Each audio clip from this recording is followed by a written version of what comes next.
हर खबर पर होगी आपकी पकड़। डाउनलोड कीजिए एबीपी लाइव ऐप। यूपी के हाथरस की जिस गैंगरेप पीड़ित लड़की को कल दिल्ली के सफदरजंग अस्पताल में मौत हो गई थी, उसका शव रात को ही उसके गांव पहुंचाया गया। लेकिन पुलिस और प्रशासन ने आधी रात को ही लड़की के शव का अंतिम संस्कार कर लोगों को दिखाया गया है। पुलिसकर्मी इस वीडियो में भागते हुए भी नजर आ रहे हैं। यही परिवार वालों का आरोप है कि हमारी मौजूदगी के बिना हिंदू संस्कारों के विपरीत यानी कि रात को अंत्योष्टि की गई। ये तस्वीरें देखिए एबीपी न्यूज के पास आप देख रहे हैं, पुलिस वाले भाग रहे हैं और उससे पहले वो चिता किस तरह से जलाई जाए उससे पहले इंतजाम कर रहे हैं। हाथरस में देर भी हुई है और अंधेर भी हुई है। तो पुलिस पर जबरन अंतिम संस्कार करने का आरोप लगा है। हाथरस की गैंगरेप पीड़िता का अंतिम संस्कार किस तरीके से किया गया, परिवार वालों का आरोप है कि वो चाहते थे कि पूरे हिंदू रीति रिवाज के साथ लड़की की विदाई की जाए। लेकिन यहाँ पहले वीडियो में आप पुलिस वालों को चिता सजाते हुए देख रहे हैं और दूसरा वो वीडियो जिसमें वो भागते हुए नजर आ रहे हैं। एक्सक्लूसिव तस्वीरें एबीपी न्यूज पर हैं। परिजनों के बजाय लड़की की चिता पुलिस वालों ने सजाई, परिजनों के बजाय पुलिस वालों ने जबरन इसका अंतिम संस्कार कर दिया। परिजन वहां चीखते चिल्लाते रह गए, पिता को घर में बंद कर दिया गया। तस्वीरें एक्सक्लूसिव आप देख रहे हैं जिसमें पुलिसकर्मी चिता सजा रहे हैं और दूसरी विंडो में आप तस्वीरें देख रहे हैं जिसमें पुलिसकर्मी मौके पर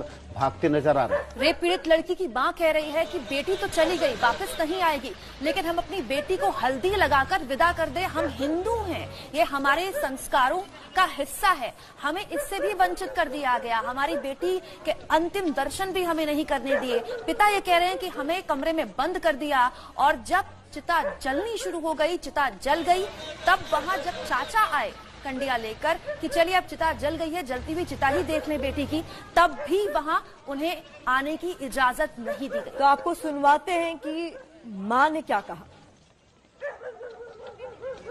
सबर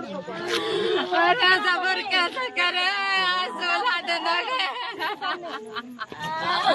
कैसे सबर करे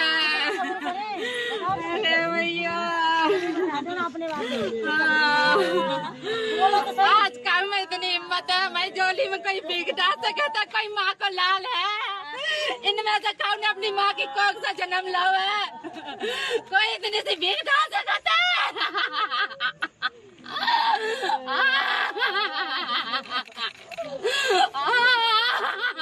हम चाहते हैं हमारी बेटी को घर तक ले जाया जाए। हमारा जो हिंदू नियम है, हमें हल्दी वगैरह लगानी होती है, हम अपनी बेटी को हल्दी वगैरह लगा के हमारी आखिरी बच्ची की विदाई है। अब लौट के तो दोबारा नहीं आएगी। हम अपनी बच्ची की अपने घर से ही दरवाजे से ही विदाई करना चाहते हैं।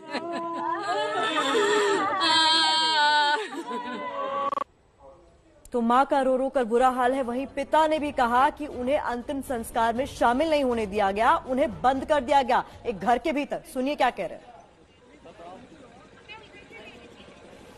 आपको घर में बंद कर दिया था? हाँ। किसने बंद कर दिया था आपको घर में? पुलिस वाले ने कहा कहते हैं भीतर बंद कर दे और कहा कहते उन लोगों ने बेटी की बॉडी को लेकर चले गए। तो आपने बॉडी देखी थी? आपकी बेटी की बॉडी है? नहीं। किसकी बॉडी लग रही थी आपको? अब जी नहीं मालूम कौन की। कैसे अंतिम संस्कार में क्या क्या डाला गया? घी से किया गया? हमें ये भी नहीं मालूम। पुलिस हम वहाँ तक पहुँच ही नहीं पाए। अच्छा, तो पहुँच नहीं पाया या पहुँचने नहीं दिया? पहुँची नहीं। पुलिस नहीं कर दिया अंतिम संस्कार? हाँ, उन्होंने कर दिया। संविधान के हिसाब से जीवन और जीवन के बाद की गरिमा हर नागरिक का अधिकार है, ये संविधान उसे देता है। लेकिन इस पूरे मामले में आप देखिए, ना तो हाथरस की इस बेटी को जीवन का अधिकार मिला, बल्कि जीवन के बाद की गरिमा भी उसे दूर ले ली गई।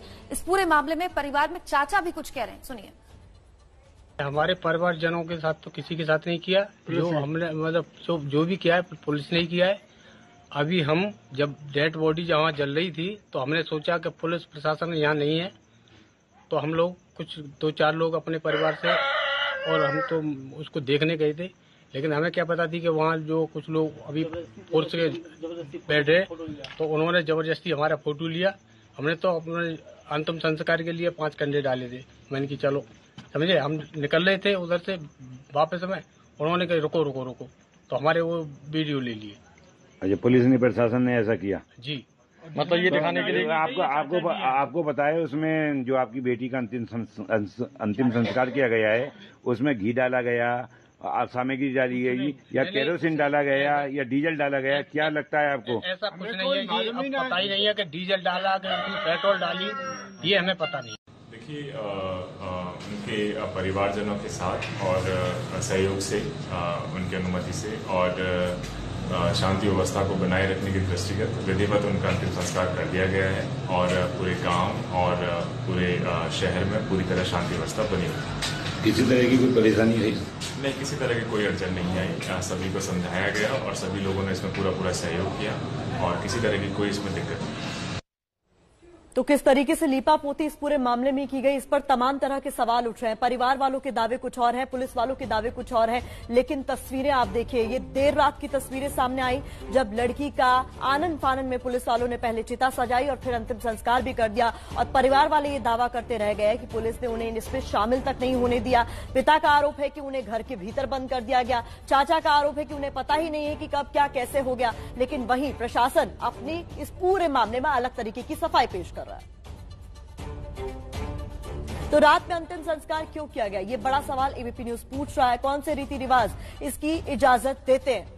कुल मिलाकर आप देखिए तस्वीरों में पुलिस और परिवार की जो भी दलील हो, सबसे बड़ी बात तो हिंदी रीति रिवाजों के हिसाब से रात में अंत्येष्टि हो ही नहीं सकती।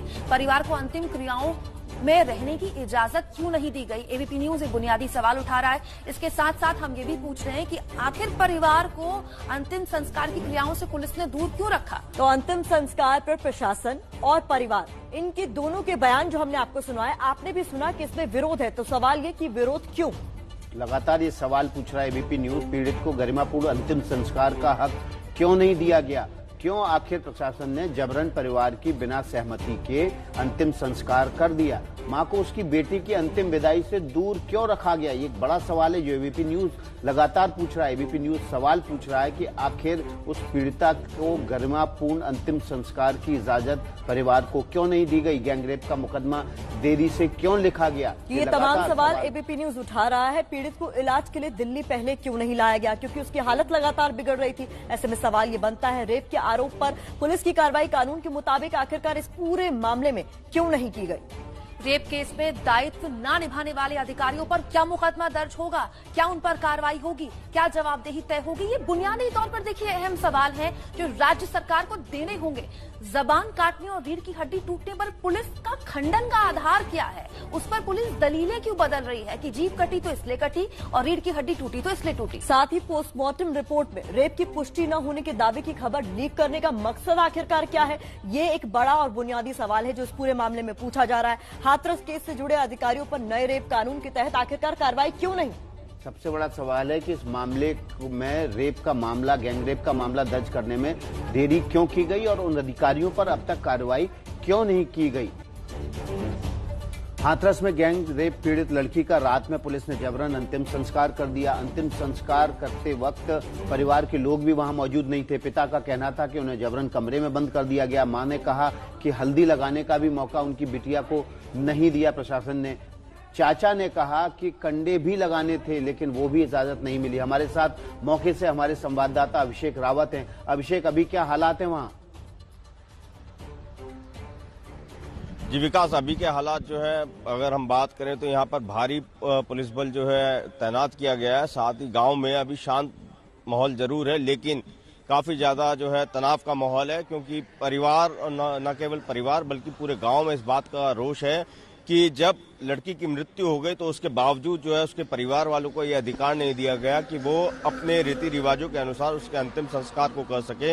इतना ही नहीं, जो परिवार के सदस्य हैं, मुख्य सदस्य जैसे माता हो गई, पिता हो गए, उनको भी जो है बेटी का शव देखने तक नहीं दिया गया और ना ही घर के दहलीज तक जो है शव को ले जाया गया।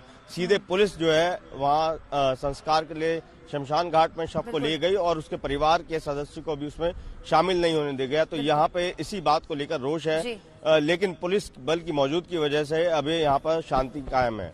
आप लगातार बने रहिए। अभिषेक, ब्रेक के बाद जब आवेंगे वापस तो रणवीर से भी लेंगे जानकारी। उत्तर प्रदेश में नागरिकों के लिए गरिमा का संकट है, जीवन रहने के में और जीवन के बाद भी।